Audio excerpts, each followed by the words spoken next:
What's going on, everybody? This is Eddie from the Too Heavy Wrestling Podcast, and we're counting down the 30 days till WrestleMania, and now we are on day 4. And who we're going to be highlighting today is a match from WrestleMania 10 featuring Owen Hart versus Bret the Hitman Hart.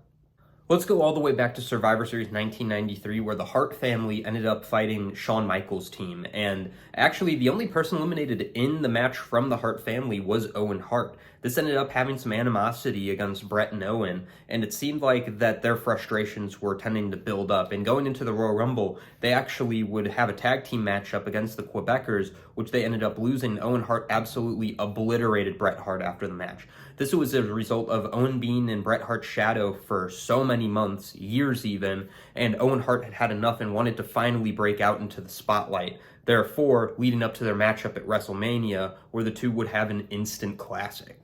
When you have two absolutely technicians fight each other, it's always something really special. But when they're both brothers and two of the most gifted people on the planet when it comes to professional wrestling, there's no other way to describe it but insanely entertaining. These two put on a technical show. It seemed like no one wanted the match to actually end, and it ended up being something where everyone wanted to actually question the matchup because Owen Hart ended up having a pretty cheap pin, if you ask me. He actually had a roll-up to finish the matchup.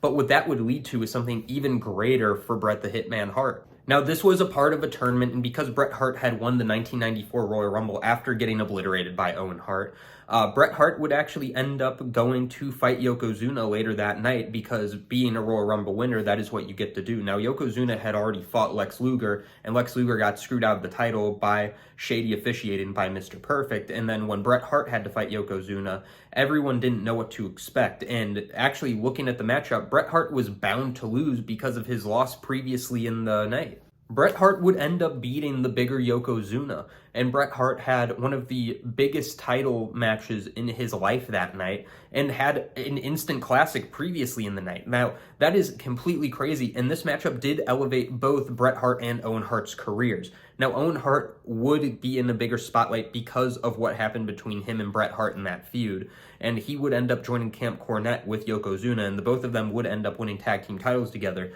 But for Bret Hart, the WWE title reigns would continue. He did end up holding that WWE title until Survivor Series, where Bob Backlund would beat him. But just the build-up for that matchup, and then what would happen down the line, and just the main event spotlight that Bret Hart was put on, and of course the mid-card spotlight that Owen Hart was put on, makes us question what Owen Hart would have done in the future.